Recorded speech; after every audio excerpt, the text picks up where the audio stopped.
Bonjour à tous, nous nous retrouvons aujourd'hui dans le studio de Canal D pour vous présenter une nouvelle émission qui s'intitule « À notre époque ». Cette émission consistera en plusieurs épisodes d'une trentaine de minutes où nous débattrons de sujets divers et variés avec des invités différents à chaque fois. Aujourd'hui, nous allons parler du harcèlement scolaire et je suis accompagnée de Victor. Bonjour. Et Alicia. Bonjour tout le monde. Mais avant de commencer, un petit résumé sur ce qu'est le harcèlement scolaire. Ce sont des violences répétées sur des personnes visées. Ça peut être verbal, physique ou psychologique. Et selon l'éducation nationale, c'est 1 élève sur 10 qui est touché, soit 700 000 chaque année, ce qui est énorme. Alors ma première question, c'est est-ce que vous avez déjà été victime ou bien témoin d'une situation ? Écoutez, moi personnellement, pas du tout. J'ai pas été victime ni témoin. Par contre, j'ai beaucoup entendu parler d'harcèlement au sein de mes amis ou de mes sœurs, frères. D'accord. Pour ma part, si je m'en fie à ta statistique de 1 élève sur 10 qui est touché par le harcèlement, je pense que tout le monde a dû être au moins avoir des élèves harcelés dans sa classe, même s'il n'en a pas conscience. Moi, j'ai été témoin de harcèlement à plusieurs reprises durant la scolarité. Certaines fois, je m'en suis rendu compte que beaucoup plus tard, après même, c'est rétrospectivement, après avoir quitté l'établissement dans lequel j'étais, que je me dis « Ah oui, tel élève, il était probablement harcelé ». Sinon, pour ma part, je n'ai pas été harcelé, bien heureusement. Mais nous allons voir plus tard, ça a beaucoup à voir avec l'éducation, etc. D'ailleurs, les chiffres montrent que ça augmente de plus en plus. À la fin de la primaire, il y a à peu près 2,6%, au collège 5,6%, mais ça baisse au lycée à 1,3%. Alors, comment ça se fait ? Ça, c'est un mystère. Mais vous, qu'est-ce que vous en pensez ? Pour moi, les jeunes, et je ne comprends pas pourquoi, ils sont obsédés par le physique et les apparences. Actuellement, à l'époque dans laquelle on est obsédé par ça. Ça veut dire on est constamment jugé pour tout et n'importe quoi. Et ce qui fait que des groupes se disent on va harceler cette personne parce qu'on va la juger sur son physique, sur sa religion, sur son appartenance. Et je trouve ça pas du tout normal. Et c'est vrai qu'après au lycée, ça se calme un petit peu parce que c'est beaucoup nos jeunes de maintenant, de 13 à 14 ans, voire 16 ans. Mais je comprends pas du tout comment c'est possible. Pour ma part, je te rejoins sur le physique. Je pense en effet que le physique est une des plus grosses causes de harcèlement. Dès qu'il y a une particularité visible, elle va être exploitée par d'autres gens pour se faire qui vont vous harceler. Néanmoins, je suis assez perplexe face à la statistique. C'est-à-dire que avoir le taux de harcèlement qui baisse au lycée, moi, ce que j'en déduis, ce que j'en comprends, c'est pas tant que le harcèlement doit baisser au lycée, parce que mon expérience personnelle me dit l'inverse. J'ai vu plus de gens harcelés au lycée qu'avant. C'est juste que c'est un harcèlement peut-être plus subtil, donc qui doit être moins visible, et donc ne pas rentrer dans les stats, si vous voyez ce que je veux dire. Aussi, au lycée, les élèves en pleine adolescence ont tendance à être plus renfermés sur eux-mêmes, à moins en parler aux adultes. Donc si on doit faire une statistique sur les victimes de harcèlement, il est évident que celles au lycée vont moins parler du fait d'être harcelées, et que donc ça va moins ressortir. Par ailleurs, si le harcèlement peut s'attaquer au physique quand on est jeune, ça va être très visible. Et quand on est petit, en primaire notamment, et qu'il y a du harcèlement, ça se voit tout de suite. Le prof voit l'élève qui est mis de côté. Au lycée, ça peut être à la fois beaucoup plus violent, ça va être sur la durée, ça va être sur les réseaux sociaux ou quoi que ce soit, et pourtant beaucoup moins visible. Je suis pas très d'accord, parce que d'un côté, je me dis que au lycée ou au collège, on a le même type de personnes. Au niveau de l'âge, oui, c'est pas pareil parce qu'ils sont plus petits ou alors plus adultes, on va dire. Ils rentrent dans l'âge adulte au lycée.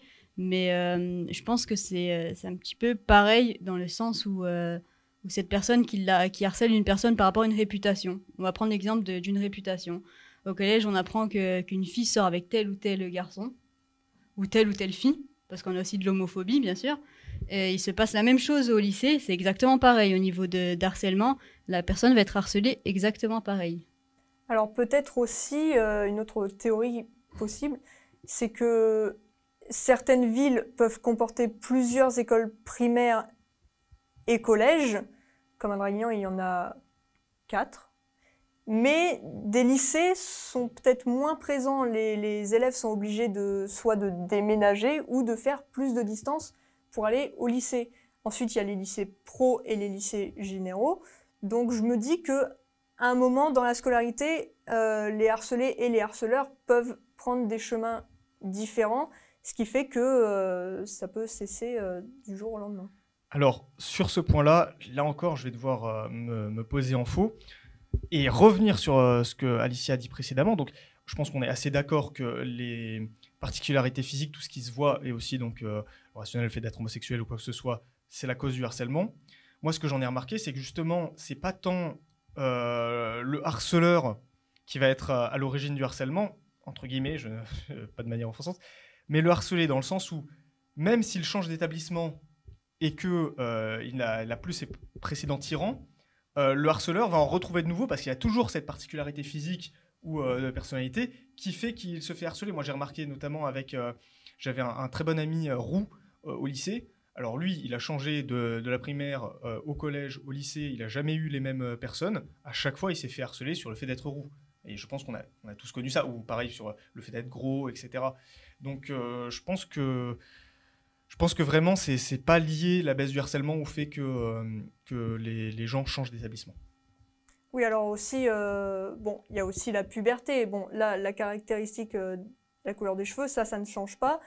Mais je pense qu'entre le collège où il y a la puberté, donc il y a l'acné, il y a les prises de poids, tout ça, et peut-être qu'au lycée, certaines personnes changent du tout. Ça peut être vestimentaire, physique, même au niveau de la personnalité. Et donc du coup, tous ces changements peut-être font que les personnes s'affirment plus. Ah bah, je suis tout à fait d'accord. Pour ma part, de toutes les manières, ces changements, c'est ce qui fait que des gens arrêtent d'être harcelés en général.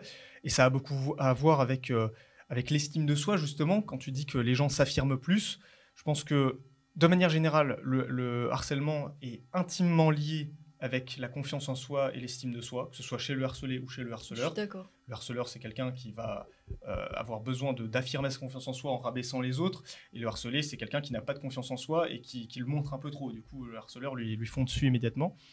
Et ce qui est bien, c'est que vu qu'on change de personnalité, du tout au tout, je pense que vous avez tous vu ces personnes qui changent totalement entre le collège et le lycée, et ben, on peut avoir une prise de confiance en soi qui est bénéfique. Je suis tout à fait d'accord et j'aimerais rebondir en fait sur le fait d'avoir peur de ce qu'on va dégager. Donc ça revient à une question de confiance en soi. Et dans la société dans laquelle on vit actuellement, les gens ont peur d'être détestés ou de ce que les gens vont penser. Mais de toute façon, quoi qu'on fasse, et ça on le sait tous, les gens vont penser. Qu'on fasse bien ou mal, qu'on soit beau ou moche, les gens vont penser. Et c'est vraiment une question d'estime de soi et de confiance en soi. Et j'aimerais poursuivre là-dessus, que vraiment, ça c'est au cœur du harcèlement, mais c'est au cœur de beaucoup d'aspects de la vie sociale, l'estime de soi et la confiance en soi. Et pour ce qui est du problème du harcèlement scolaire, ça, donc, dans la période où on est jeune, ça a également beaucoup à voir avec l'éducation. Je veux dire, un enfant harcelé, ça va souvent être un enfant qui n'a pas de confiance en soi, mais on n'a pas de confiance en soi naturellement, c'est pas quelque chose d'inné. C'est quelque chose qu'on apprend à avoir confiance en soi ou ne pas avoir confiance en soi en fonction de ce que nos parents nous ont rabaissé, ou nous ont bien fait comprendre qu'on n'avait pas à avoir d'opinion ou quoi que ce soit, ou que nos parents nous ont permis de nous exprimer, etc.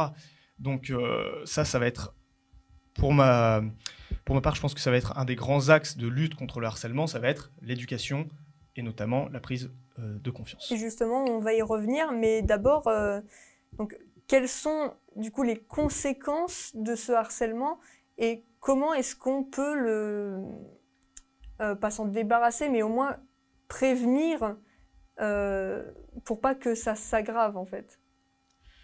Alors au niveau des conséquences de l'harcèlement, on va retrouver une victime qui va ressentir des douleurs en fait, on va dire physiques et psychologiques. Je vais vraiment utiliser le terme douleur parce que c'est quelque chose qui peut faire mal, très mal, comme on peut dire même un stress post-traumatique, c'est ça. Parce qu'on va retrouver cet enfant fuyant, cet enfant stressé, cet enfant qui va se renfermer sur lui-même. Et ça peut être que psychologique, peut-être on va pas le voir physiquement. C'est vraiment quelque chose qu'on verra pas, avec cette angoisse, cette insomnie. Et ça, c'est à nous d'essayer de trouver pourquoi cet enfant est comme ça. Et là, maintenant, on va se poser la question, quelles sont les conséquences? Qu'est-ce qui a fait que cet enfant est comme ça? Et à ce moment-là, oui, il y aura des mesures à mettre en place, lesquelles je ne pourrais pas vous dire parce que je ne travaille pas dans un établissement où je n'ai pas forcément d'enfants. Et le problème, c'est que je pense qu'on a tous une manière d'éduquer notre enfant.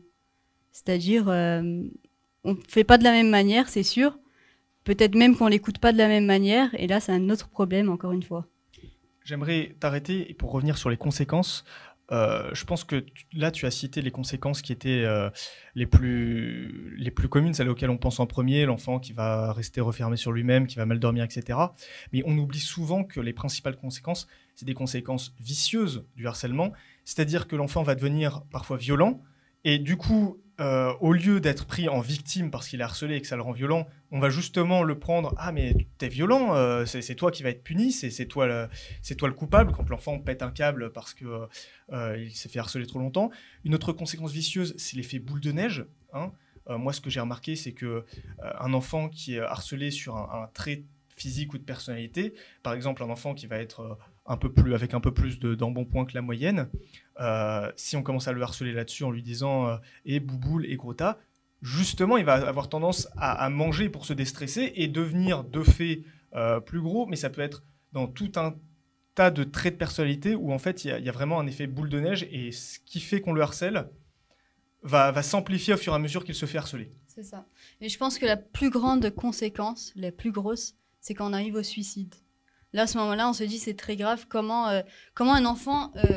c'est possible en fait qu'un enfant se dise je vais m'enlever la vie, je ne vais plus vivre parce que j'ai pas envie de me lever le matin, aller à l'école, me faire harceler, me faire taper dessus.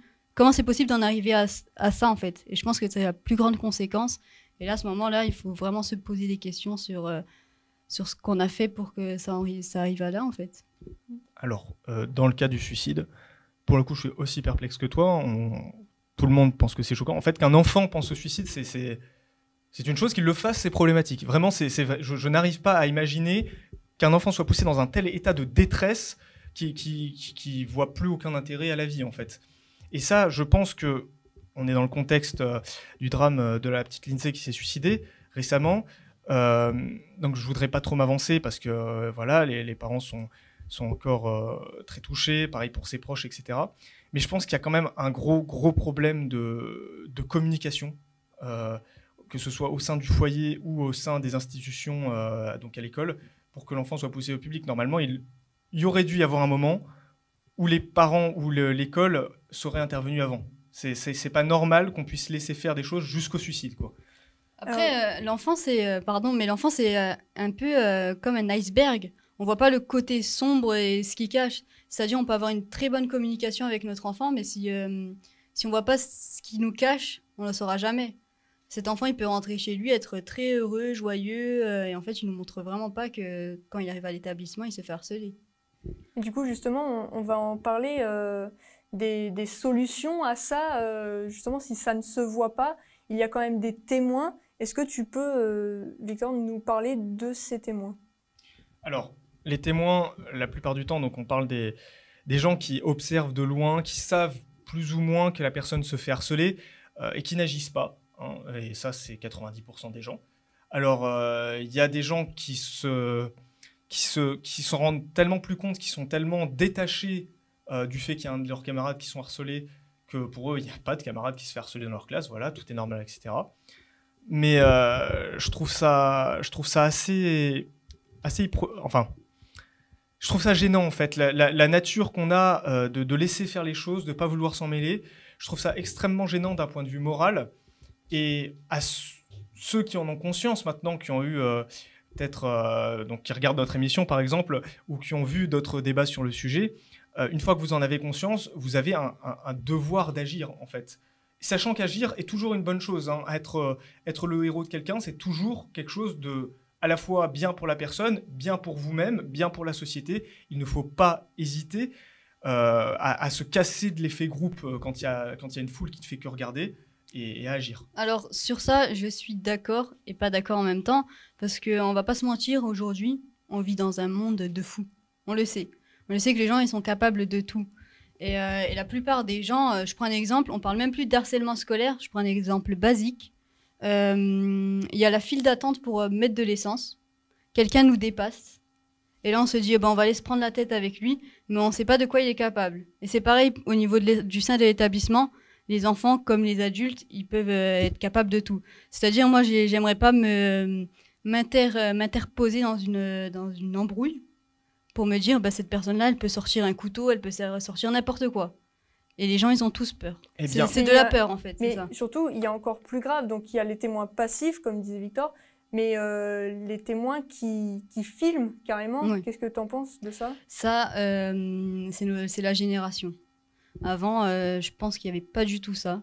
En tout cas, moi, à mon époque, et je ne suis pas à une époque très loin de cette génération-là, on n'était pas là à filmer quand il se passait ça. Au contraire, on allait chercher un adulte, quelqu'un d'établissement, on n'était pas là à se dire on va filmer, tiens c'est marrant, on va poster sur les réseaux. Mais là, c'est un problème de réseaux sociaux. Si on filme, c'est pourquoi? C'est pas pour regarder et imprimer la vidéo, la mettre sur son ordinateur dans un disque dur, c'est pas pour ça. C'est pour la poster sur les réseaux sociaux. C'est un problème de réseau. Donc ça, les réseaux sociaux, c'est un sujet dont on reparlera dans un autre épisode.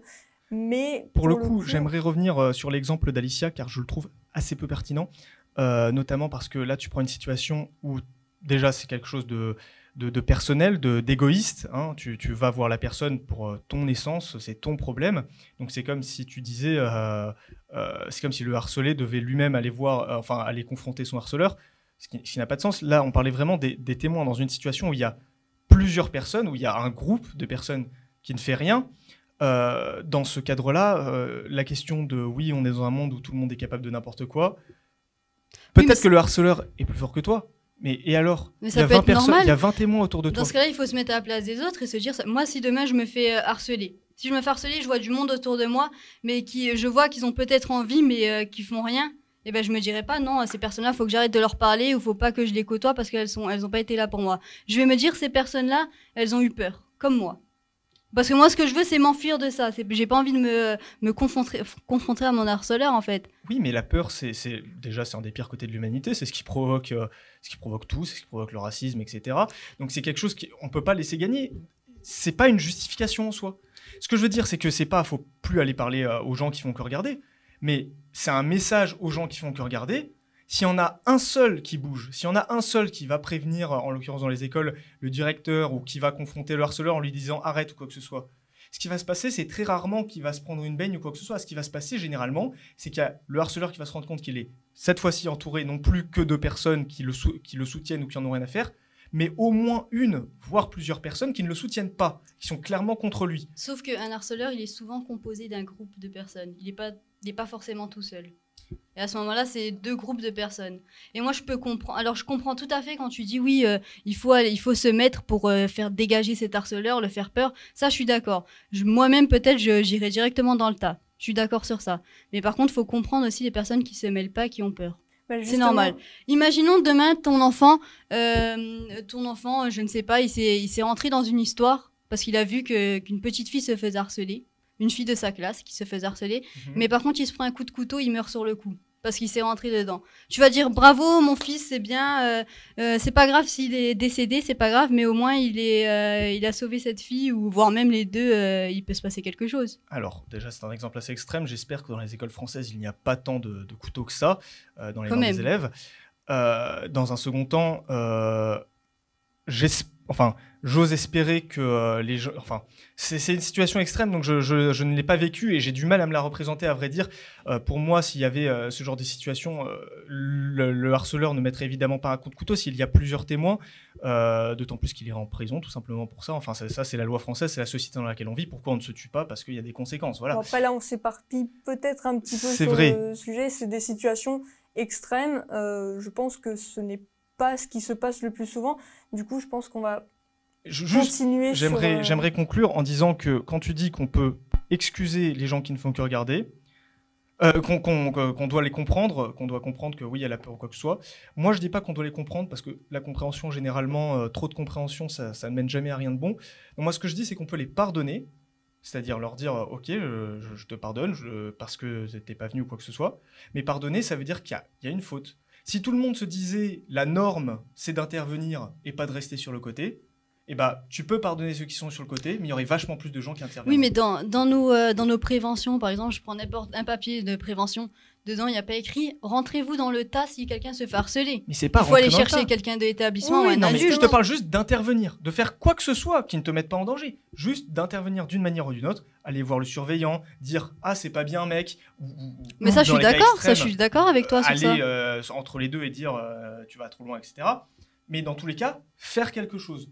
Le fait de rester, ou pire, donc pour l'exemple des vidéos, tu dis c'est pas notre génération qui prend des vidéos, mais notre génération et celle d'avant, il y avait déjà des gens qui rigolaient dans la foule. C'est la même chose, c'est donner son assentiment, entre guillemets, sans rien faire au harceleur. Donc ces gens-là sont coupables, quelque part, et on peut les pardonner, mais il faut bien avoir à l'esprit, ce qui serait bien dans la société actuelle, c'est qu'on se dise que la norme, c'est d'intervenir d'une manière ou d'une autre. Donc justement, je vois que chacun a son propre avis, mais du coup on va passer à la deuxième partie qui concerne les adultes. Donc, parce que dans les témoins, il y a les jeunes, mais il y a aussi les adultes. Donc c'est aussi bien les parents, les professeurs, l'ensemble de l'organisme, aussi le commissariat, hein, si jamais ça dégénère. Par exemple, 65% des enseignants disent ne pas être au courant des démarches à suivre pour ce genre de situation par manque d'informations. Donc on sait que dans les établissements, il y a des médiations, mais les adultes en général, donc il y a l'éducation, il y a les enseignants d'un côté, qu'est-ce que ça vous évoque ? Moi, je pense que comme un enfant, un adulte devrait être éduqué sur ça. Au niveau de l'établissement, les adultes devraient être formés, avoir une formation, même une formation qui dure 1 semaine, c'est pas grave. Ils ont été formés sur ça, en sachant les solutions qu'il faut pour sortir une personne d'un harcèlement. Mais pareil pour les parents, il faut de l'éducation sur ça. Alors, je suis bien d'accord avec ça sur le principe. Après, il ne faut pas oublier que des formations, il y en a pour tout un tas de trucs. Je veux dire, en plus de leur vie, les adultes ont... Par exemple, pour les professeurs, il y a déjà des formations sur un tas de sujets. Ils doivent être prévenus sur la drogue dans les lycées, l'alcool dans les lycées, les violences, le harcèlement, etc. Si je prends 1 semaine pour chacune de ces formations, il va plus leur rester beaucoup de temps pour enseigner. Donc, dans un monde idéal, ce serait ça. Je pense que ne serait-ce qu'1 jour, tu vois, ou même quelques heures, il suffit de 4 heures, mais d'en parler, tu vois, que les profs... En plus, il n'y a pas grand-chose à savoir, si ce n'est quelques gestes de base pour repérer un élève harcelé. Et je suis d'accord que les médiations devraient être plus démocratisées et que tous les profs soient sensibilisés, même si ce n'est pas quelque chose de très long, en fait, au final. D'ailleurs, il y a un programme qui a été mis en place, le programme phare, alors qui a été mis en place dans les écoles primaires et les collèges courant 2022 et qui devrait suivre dans les lycées en 2023. C'est un programme qui dure sur toute l'année scolaire. Donc, ce sont les enseignants qui vont eux-mêmes dans les classes pour dire aux élèves et qui servent aussi de témoins. Donc, ce programme qui ne vient que de débuter, est-ce que tu penses que c'est bien, par exemple ? Alors, c'est très bien. Vraiment très bien, c'est normal qu'il faut mettre ça. Mais pourquoi il a été mis seulement maintenant ? Parce que des prénoms d'élèves qui se sont suicidés pour de l'harcèlement, on peut en dire 1 dizaine. On peut dire Lucas, on peut dire Dina, on peut dire la petite Lindsay qui vient d'être décédée le 12 mai, qui s'est suicidée. Pourquoi maintenant, là, après avoir compté le nombre d'enfants, on se dit « Ah bah tiens, maintenant on va mettre un programme ». Pourquoi le programme n'a pas été mis avant, même dès la première personne ? Ça c'est parce que malheureusement la société avance à son rythme et les valeurs changent très lentement. Mais bon, déjà, heureusement que c'est mis en place. Moi, la vraie question, c'est pas pourquoi maintenant, parce qu'on n'y peut pas vraiment grand-chose. Les choses, pourquoi on a eu l'iPhone qu'à une certaine époque et pas avant, enfin voilà. La vraie question, c'est est-ce que c'est suffisant et pourquoi on ne fait pas plus, justement ? Pour le coup, je pense que les médiations, c'est très bien. Est-ce que c'est suffisant ? Je pense qu'il y a beaucoup de choses qui sont faites côté... Enfin, beaucoup. Il y a quelques choses qui sont faites côté élèves et profs. Mais comme tu disais Alicia précédemment, il n'y a pas assez de choses qui sont faites côté parents. Et je pense que pourtant, c'est là que la majorité du problème se trouve, la plupart du temps. c'est du côté des parents.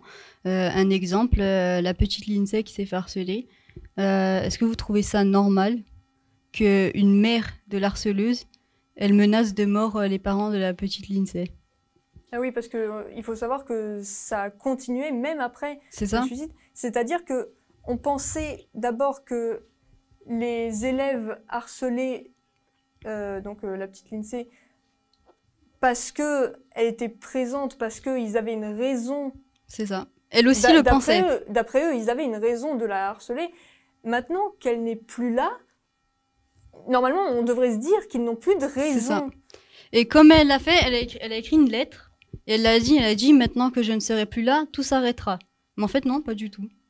Finalement, c'est même pas personnel, en fait. Et C'est comment, juste, et comment les parents des enfants harceleurs, ils peuvent se mettre dans ce débat-là en étant contre la victime? Et ça, Comment c'est possible? ça m'amène à élargir un peu la chose. On parle du harcèlement scolaire parce que c'est ce qui est le plus frappant, c'est des enfants, c'est ce qui est le plus visible, entre guillemets. Mais la vérité, c'est que le harcèlement, c'est un problème à l'échelle d'une société. Et je veux dire que quand je disais que les parents sont responsables, c'est tout simplement les adultes. Si on n'a pas des êtres humains responsables derrière, des adultes qui ont qui éduqués, qui savent se comporter, qu'on a des parents qui menacent d'autres de mort, je veux dire, voilà, ça c'est la société. Le problème est sociétal à ce moment-là. Pour le coup, personnellement, je ne pensais pas à ça. Quand je disais les parents, je pensais plutôt les parents des harcelés, qui, dans la plupart du temps, ne savent pas réagir, ou, pas dans le cas de la petite Lindsay, mais ou sont peut-être en cause. Je veux dire, parfois, les parents sont responsables du manque de confiance en soi des personnes harcelées. Moi, je me rappelle, j'avais un élève dans ma classe, absolument n'importe quoi, je ne comprends même pas comment c'était possible. À notre époque, je ne sais pas comment c'était possible.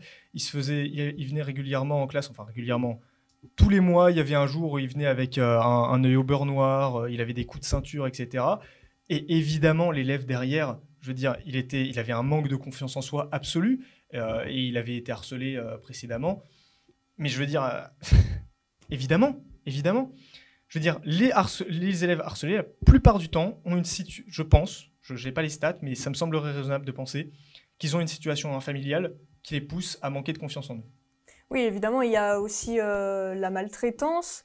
Donc forcément, qu'est-ce qu'il faudrait faire donc, de plus des programmes spécialisés? Est-ce qu'il faudrait en venir à ce que la police vienne dans les établissements? Qu'est-ce que tu en penses, Alicia? Alors, moi, à mon époque, mes parents, ils m'ont éduqué comme ça. La police, c'est la police. La police, elle est au-dessus de nous, de toi, de moi. Il faut avoir peur. Donc, ça peut être une solution à faire peur les élèves avec la police. Et d'un autre côté, comme on dit, ça fait partie de l'éducation, ça aussi. C'est aux parents de mettre en place cette éducation et de leur dire, écoute, faut que tu respectes, parce que sinon tu peux aller en prison, tu peux avoir peur. Là, j'ai des chiffres comme ça. On dit qu'un auteur, un auteur mineur, un harceleur qui est mineur, il risque 1 an de prison et 7 500 € d'amende.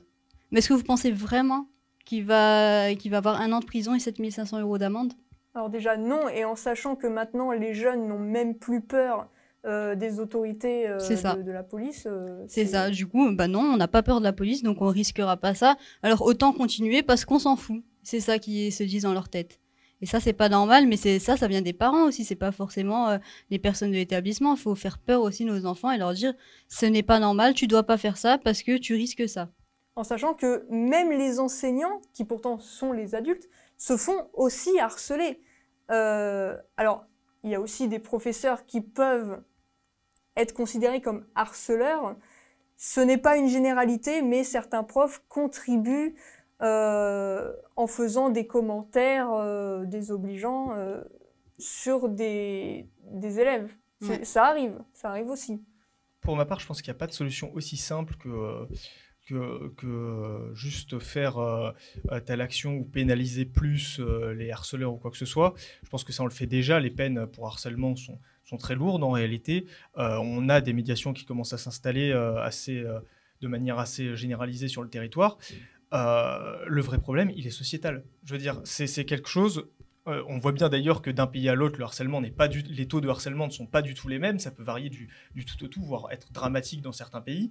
Je pense que c'est juste une question de mentalité. Et ça, comment on les change? Par ce qu'on fait actuellement, mais aussi par le gouvernement qui devrait communiquer beaucoup plus là-dessus. Il devrait y avoir, ou les professeurs aussi qui devraient être... c'est un autre sujet, mais on a aussi un problème dans les écoles. C'est particulièrement flagrant parce que les profs ne veulent pas se mêler des problèmes des élèves de type harcèlement et donc les laissent faire, tout simplement parce qu'ils ne sont pas assez payés pour ça. On le sait tous, aujourd'hui, il y a une crise au niveau de l'éducation parce que les professeurs, on a de moins en moins de professeurs qui ont de moins en moins envie de faire leur métier. Donc tout ça, c'est sociétal et à grande échelle, globalement, c'est à la fois les gens, on doit changer les idées, et le gouvernement qui doit mettre plus de moyens en face, avoir des professeurs plus nombreux, plus à l'écoute des élèves, peut-être des programmes spéciaux, je sais pas, mais tout ça, c'est quelque chose, il faut y penser. C'est vraiment des habitudes à prendre, à la fois chez les élèves, chez les parents, chez nous, chez les adultes. Face au harcèlement, il faut changer, quoi. Faut bien penser que c'est quelque chose d'anormal. Et d'ailleurs, c'est totalement vrai, parce que quand on regarde nos voisins européens, par exemple, on remarque que dans des pays comme la Hongrie ou la Grèce, le harcèlement est beaucoup plus élevé, alors que dans d'autres pays comme la République tchèque ou l'Islande, entre autres, ce sera beaucoup moins. Mais par contre, on remarquera que même s'il y a du harcèlement, ce sera autant les filles que les garçons. Ça me paraît raisonnable par mon expérience, le fait que les deux sexes soient autant harcelés. Comme j'ai dit, je pense que le problème vient avant tout de la confiance en soi, et ça c'est quelque chose qui est égal chez les filles et les garçons. Je veux dire, on a des filles confiantes et des filles pas confiantes, des garçons confiants, des garçons pas confiants. Par conséquent, c'est normal que le problème se répète. Mais je savais pas pour la Grèce et la Hongrie, la République tchèque, mais c'est vrai que ça illustre assez bien mon propos, dans le sens où je pense qu'une société, tout simplement, je veux dire, les mœurs, comment on voit les choses. Là, tu as parlé que de l'Europe, mais moi je pensais plus à des pays comme les États-Unis où on voit que c'est limite un phénomène culturel, le harcèlement là-bas, tellement on le voit dans tous les films, on le voit sur quelque chose de lambda, de banal, ou les pays d'Asie où là-bas il y a beaucoup de gens harcelés parce qu'il y a une culture différente tout simplement, il y a moins une culture de l'autonomie, moins une culture de la personnalité forte, et par conséquent, si tu as moins une culture de la personnalité forte, tu as plus de personnalités faibles qui se font harceler. Tout ça, c'est une question de mentalité et on peut le changer. Hein, vraiment, on peut le changer. En une génération, déjà, ça évolue très vite, mais c'est à nous d'avoir les bons réflexes. Je me répète encore une fois dans cette émission, mais vraiment, ayez le réflexe d'agir, de ne pas laisser faire. Et vous-même, si vous ne vous rendez pas compte, parfois on ne se rend pas compte qu'on est harceleur, réfléchissez-y, dites-vous, est-ce que c'est normal que je fasse des commentaires tous les jours à ma collègue? Est-ce que quelque part, c'est pas répréhensible? Et pour les jeunes qui nous regardent, pour les élèves, dites-vous que quelque chose qui peut vous paraître anodin, quelque chose que vous vous dites « oui, mais si on me le faisait à moi, ça me ferait pas mal », ça peut faire mal à quelqu'un d'autre. Et donc, vraiment, il faut avoir cette pensée, se mettre à la place des autres. C'est quelque chose d'important, se mettre à la place des autres. Et avant de conclure, Alicia, est-ce que tu as quelque chose à rajouter? Écoutez, moi, je pense qu'il faut essayer d'agir le plus rapidement possible. Alors là, on a le programme phare, d'accord, qui va agir, on va dire. Bon, c'est vrai qu'il aurait fallu le mettre en place avant qu'il se passe tout ça. Il n'aurait pas fallu se dire, voilà, on a perdu tel ou tel enfant, donc on va mettre ça en place. Ça, je suis pas du tout d'accord. Mais bon, on va se contenter qu'on l'a, tant mieux, c'est bien, il nous le fallait de toute façon. Et voilà, et comme il l'a dit, c'est un mélange de culture, d'éducation, de société, de gouvernement. Tout se regroupe en fait. Et tout fait en sorte que l'harcèlement existe. Parce qu'on ne peut pas dire c'est juste à cause des parents, on ne peut pas dire c'est juste à cause des professeurs ou juste à cause de l'enfant, c'est un mélange de tout. Voilà. Et il faut vraiment agir le plus rapidement possible. D'accord. Et c'est comme ça que nous concluons cet épisode. Alors je rappelle qu'il y a des numéros de téléphone qui existent, comme le 3020 ou le 3018, qui concernent seulement le cyberharcèlement. Donc merci Alicia, merci à vous. Victor. Merci à toi Cynthia. Merci à vous de nous avoir suivis et je vous dis à bientôt.